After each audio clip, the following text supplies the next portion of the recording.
The following edition of Connecticut Valley Views is made possible by Windsor Federal Savings, with offices in Windsor, Granby, and Bloomfield. Neighbors helping neighbors since 1936.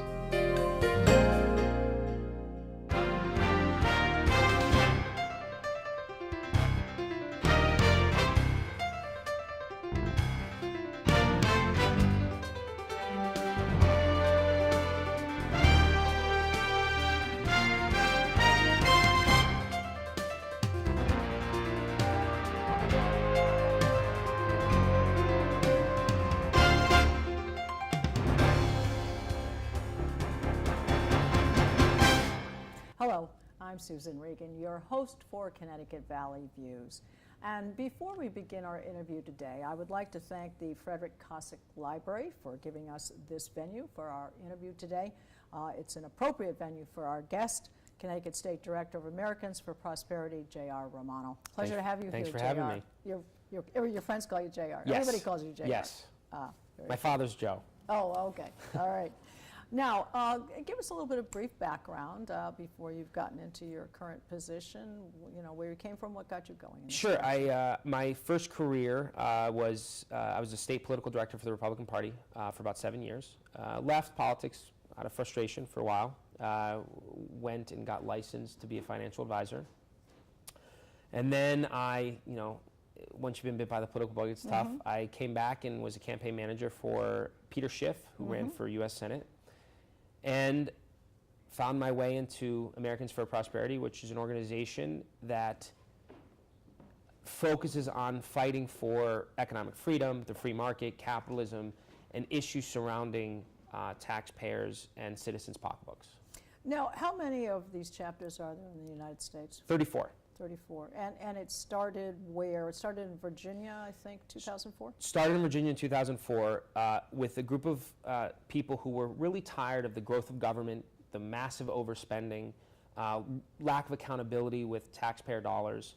And you can see the larger government grows, the poorer we get. And this is an organization that's trying to prevent that, trying to put more money in the average person's pocket. And so when did it start in Connecticut? It started in 2011. 2011. Yes. So you were the initial person then. Yes. As We've grown the organization to about 77,000 members within the state of Connecticut. So. Now, what was the catalyst, the true catalyst? I know you said that it started for certain reasons, but I mean, was it one person? Was it a group of people? It was a group of people who had been funders of a lot of Republican candidates, but just got tired of the rhetoric and the BS, I guess, for lack of term, because once they get elected, and I'm sure there's many viewers who have supported a candidate and then only to be disappointed once they got into office. So what AFP focuses on, it isn't candidate specific, it's issue specific. It's fighting for specific issues and policies and educating people on how those policies are going to affect them. So could we use the overused word transparency? A little, part of it's transparency, yes, obviously how someone voted, but it's also the reality of going against the free market, which I think a lot of people don't understand how we are, if we unleash the free market, it's better for all of us. From your online newsletter I have from January 29th, explanation of HB 5312, which would force the unionization of personal care attendants and child care. Tell us a little bit about that. That was a bill that the state of Connecticut actually initially was decreed by the governor, and then he got the legislature to do a workaround to prevent a court case to be passed in the legislature. And what it basically said was if you were a personal care assistant, which is someone that takes care of handicapped people, elderly, almost on an assisted living basis, and if you were a daycare provider who took children under the Care for Kids program, which is, I don't want to call it a welfare, but it's a subsidy for parents who need to pay for childcare. So if you were taking that subsidy, those small business owners are now in a union because they take that subsidy. And no one asked for it. No one wanted it. I remember we had an event where there was about 200 small business owners, women showed up to protest the fact that they would now be paying union dues. Right. And it passed. And now these poor small business owners who were simply operating a daycare out of their house now have to pay a union due. It's less money in their pocket, and that's what we were trying to prevent. We were trying to allow a woman to choose, and this is what the irony is in this last national election, they all talked about women's rights. Yes. And here we have a liberal governor, a liberal legislature, forcing women to pay a fee they don't want to pay. Right. I mean, that's the... was there an explanation for you'll belong to the union and you'll get these benefits? I mean, was there Well, in the case of the personal care assistants, you can make that argument because there was an agency they were working for. But in the case of the daycare workers, these were women who owned their own business. They were their own employees, and all that the union could offer was an attempt to increase the subsidy. That's it. There's no benefits involved with the subsidy. It's simply if they charged $100 a family or $100 per child per week, and Care for Kids gave the parent $50 a week, all that would happen was the daycare provider would get the $50 and the parents would come up with the other $50. Well, now the daycare provider's getting $46 because they have to pay the union due, and then $50. So was that forcing them to charge a higher price? I don't know if some of them have done that. I do know that they were wildly frustrated at the fact that their concerns were completely unheard. They felt as though they were simply just used in order to raise revenue. And the funny part about it is you should have seen how the union kind of backdoored this, where if there's a daycare provider that currently is not accepting Care for Kids, but had accepted Care for Kids in the past, they got this letter to say, would you like a union? And literally what the union flyer looked like, it said, do you want higher wages and better benefits? Check yes. Yeah, well, of course, most Who people would check no? I mean, who would not say? I would say yes to that. Right. So the point, it was very misleading, and these women were very upset. It was a group that was really difficult to organize because they don't work at a building. They're all independent business separate, owners. yeah. I mean, what's shocking is I suspect that they're going to attempt to do this to salons. I was going to say, will this be the template for other types of businesses? This exact law has been challenged and overturned in other states.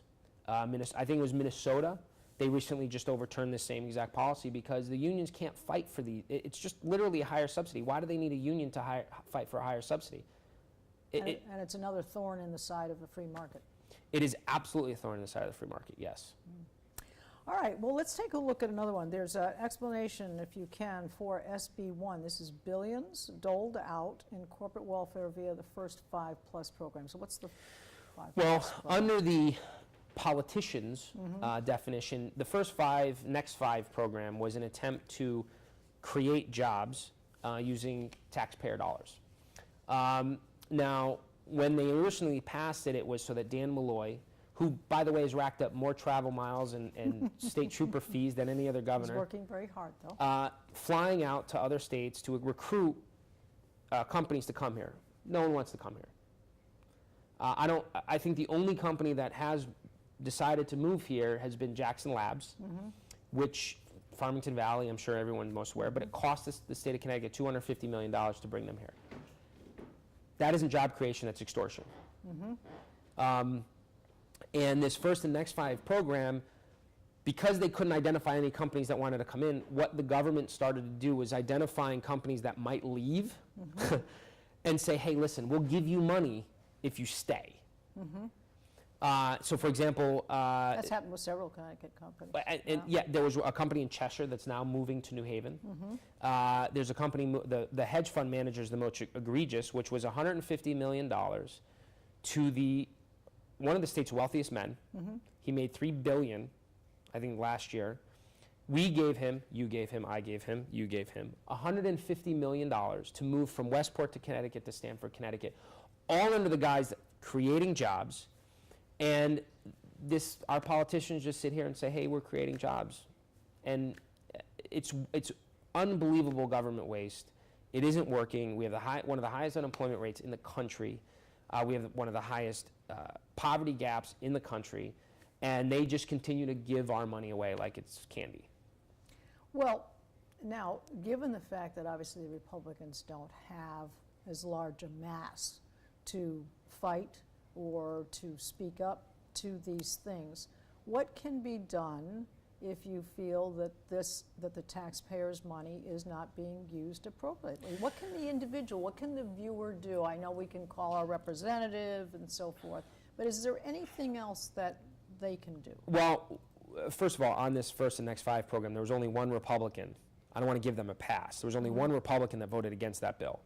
So Republicans can be sometimes a part of the problem too.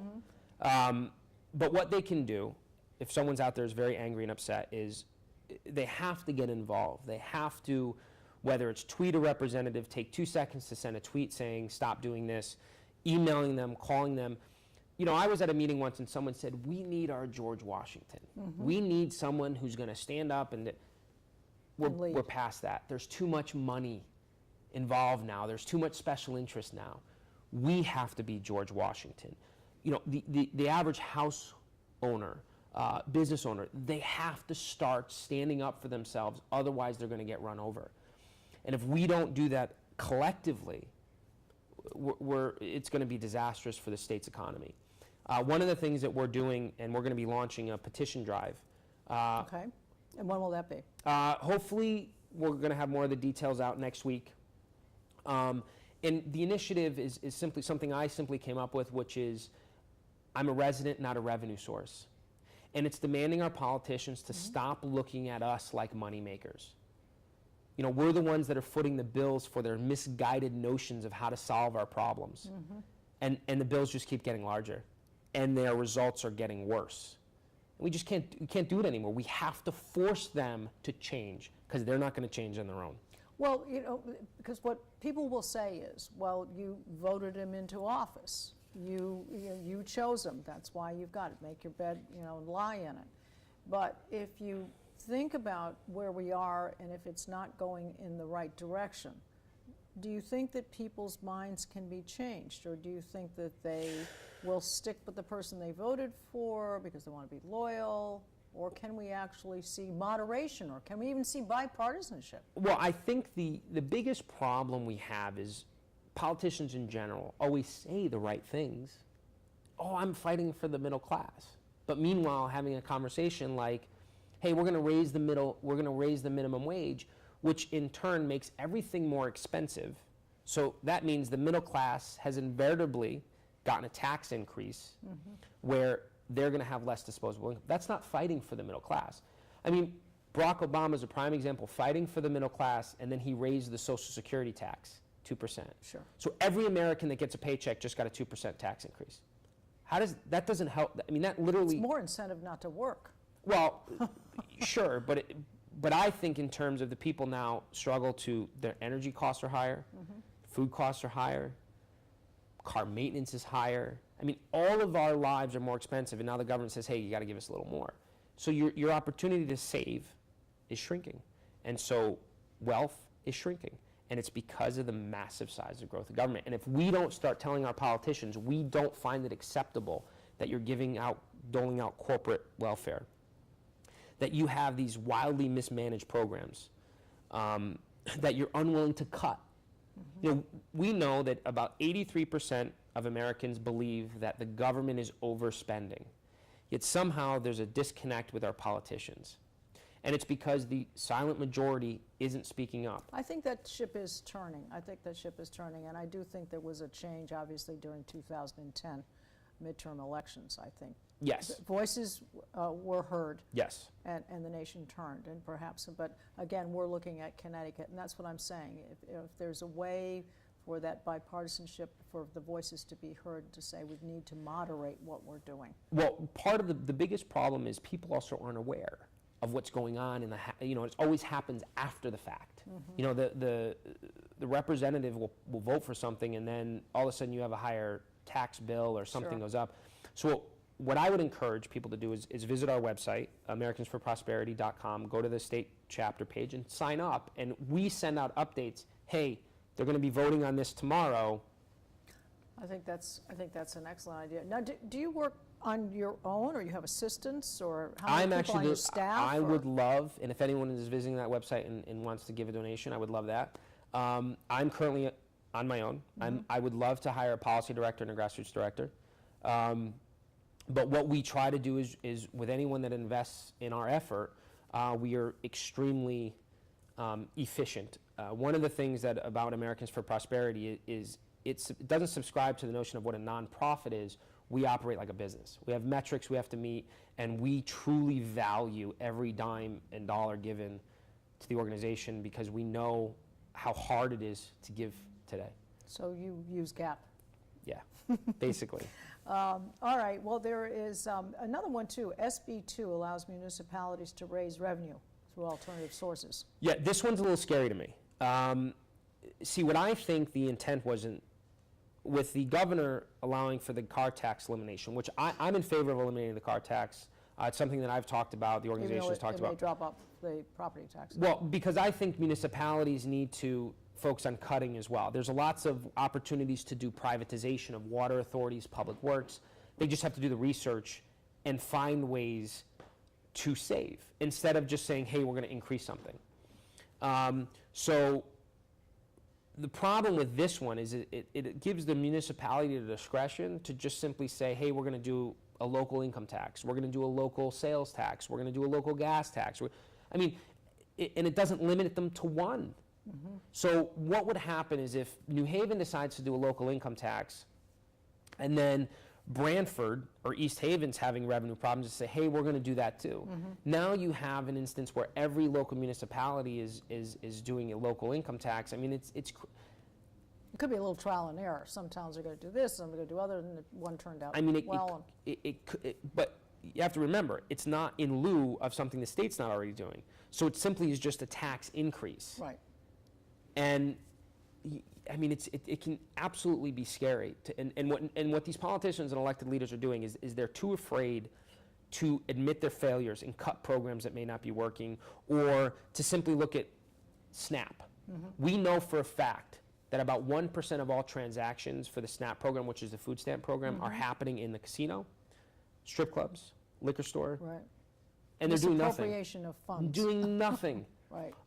We know people who are on welfare that are driving brand new cars. How come DMV and welfare aren't talking to each other? If you're driving a $40,000 car, why are you getting food stamps and a housing subsidy? Yeah. Yeah. So, well, these things should be ID'd. I mean, absolutely. Funds should be ID'd. One of the things that... Apparently discretion is not being used. Well, and part of the problem is from a marketing and messaging standpoint, one of the things that conservatives, particularly fiscal conservatives, which I am one, we get misidentified because it seems as though, oh, you just don't like the poor, you don't want to help the poor. It's not that. What I want is an efficient system so that people cannot be poor. I don't want welfare. We'd like welfare to go away because everybody was doing so well. And the only way it could go, exactly, is if we find jobs, if we create job opportunity. I would invest in language courses for immigrants who come here that want a better life. I would invest in job training for people on welfare. I would do all those things to help people lift out of poverty. Simply raising the minimum wage doesn't do that. It just doesn't. And Connecticut is a prime example. We have one of the highest minimum wages in the country, and we also have the highest unemployment rate. Those two are linked. Yeah, there's no question. Well, obviously you follow the dots, and pretty soon something connects. All right, well, you kind of have touched on these things, but Connecticut's bad report card, what did you call it? The list of last. The list of last, all right. So we have the largest decline in the labor force, 8.6. That's as of the last calendar year, 12/12. Worst financial state with a debt burden of $49,000 per taxpayer. Credit quality ranked 53rd. Yep. Achievement gap worst in the nation. That's average dollars spent per child, and what do you get for it? Worst state for retirement. I do think that that's kind of a big one. It's really too bad because you've got a lot of families here have deep roots in the state, and they feel they need to leave, and yet when they go to leave and they want to sell their house isn't as worth as much as it was, say, 5 years ago, and now they won't have that money. And there's no one in the state that can buy it because no one's moving here. And no one can buy it, and then it won't have that true larger amount of cash to go and buy whatever they were going. North Carolina, South Carolina, Florida, wherever they were thinking of going, Virginia.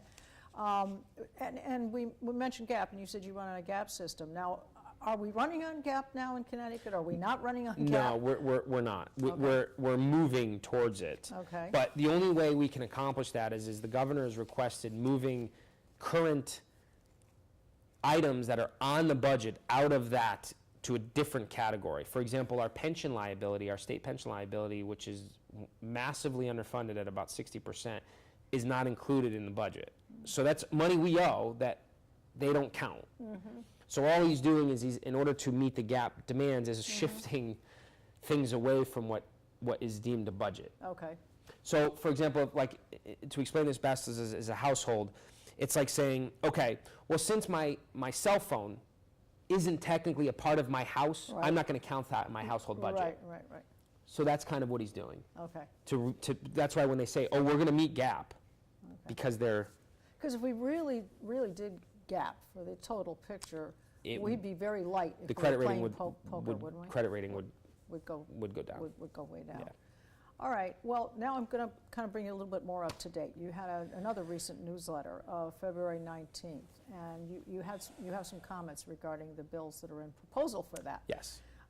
Increasing the minimum wage. What's your issue there? I think on the face of it... people are going to make some more money. Well, right. On the face of it, it sounds like a good idea, right? Well, the problem with minimum wage is a couple different things. Minimum wage is a starting point for someone starting off a career, or I shouldn't even say that, starting off in a job. A lot of high school kids, a lot of younger people have minimum wage jobs to start. The other problem is... Even good families have kids. I was a busboy, Sure. I was a dishwasher, Sure. absolutely. Sure. I actually think I made less than minimum wage because it was my grandma running the I think most restaurant. successful people, true capitalists, I think started and learned how to make I'm a buck. sure. I think they learned how to make a buck. I'm sure. So that's one. Two is, oftentimes minimum wage jobs are not careers. You know, the American dream is about coming here and having a better life. And in order to do that, it isn't staying in the same job waiting for raises. I mean, it's literally either creating a business or moving up the ladder through hard work. And a lot of times the liberal American mentality is they don't believe in this methodology where working hard, moving up the ladder, or creating your own business. I mean, and you could see it through some of the rhetoric. You didn't build your business, things like that. But in terms of raising the minimum wage, all it would simply do is raise the price of everything that we have. So say, for example, this Or library. puts the onus on the business owner. Well, right. Well, let's just say even a nonprofit, let's say this library. If the library person that checks the books in and out is making minimum wage, and now the state and the federal government mandates that they have to make $2 more, and I actually think in the state of Connecticut, they're going to move it to over a 2-year period, it's going to be close to $10 an hour. $9.75. So that means that one of two things are going to happen. The membership to be a part of this library is going to go up to cover that cost, or the cost to simply just rent a book will go up. And then in terms, the families that are renting 3, 4, 5, 6 books a month, maybe they don't do that many. Maybe they have to cancel their membership because it's more. I mean, and this is So across. education and quality of life goes down. It's across the board because it's not just, say, this library. It's food, it's gas, Target, Walmart. I mean, everything that we touch, price will go up. It's one of the reasons why Connecticut has the highest cost of living. We have the highest minimum wage. Yeah. And now we're going to drive it higher. All right, and then we have another one here, allowing municipalities to raise taxes on anything they want, which is kind of what we were talking about that's scary. before. And then there's a new one. This one was introduced by Representative Elizabeth Ritter. She's a Democrat from the 38th District. Bill number 5595 called a hoarder's tax. And I'm Yes. just going to quickly just say here, it involves liquid assets. When I first saw that, I thought it had to do something to do with people that are hoarders that have all this stuff on their property and they wanted to start tax. But in fact, it is a tax on any business that has liquid capital. Simply meaning you have cash in the bank. So this is money, you've already paid the tax on the income, that you've earned it.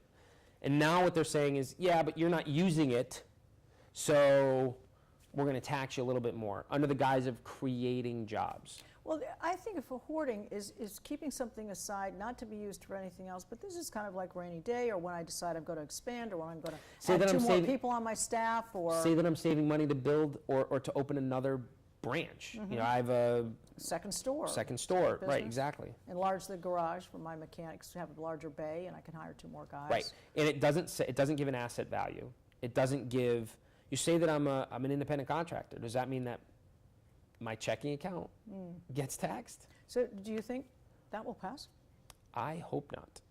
But the mere fact that this, and this is what I went back to the whole revenue source, the mere fact that they think it's okay to simply just seize assets, because that's what this is. This is seizure, to create jobs because they think they know how to create better jobs than that business that actually has managed to save some money, is astounding. It's their mentality. They are the most important people in the state, when in fact they're the ones stopping the businesses from creating, from moving here, from offering real good jobs to the citizens of Connecticut. I mean, the Jackson Labs is a prime example. I think they're bringing something like, I don't remember the exact total number of employees, but let's say that it's 100. So 100 employees, a $250 million investment. How many jobs did that $250 million cost? Well, that's your return on investment that you've It's got to not be there. factored in there, and it's not there. And we have to demand more of our politicians to say that's not acceptable. Stop thinking you can create jobs. So, well, you said you wanted to hear from the people. You want Yes. them. We want them to go to the website. Yes. We want them to participate. We want to hear their voice out there. So we're going to give your website. You mentioned it, but I'll give it again. It's www.americansforprosperity.org. Yes. So it was a pleasure to have you here today. I think we could have gone on for another Yes, hour. very I much. think. So Thank you a so pleasure. much. Thank you for Thank coming, you. JR. All right. And for those of you who'd like to see our other programs, you can see them on our website at www.ctvalleyviews.com. This is Susan Regan. Thank you for joining me in bringing proof to the people.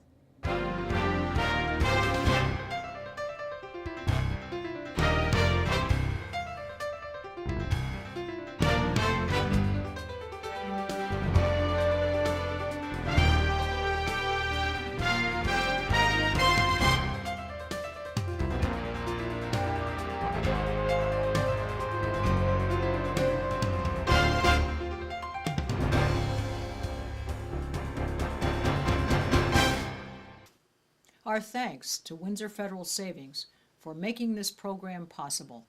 Neighbors helping neighbors since 1936.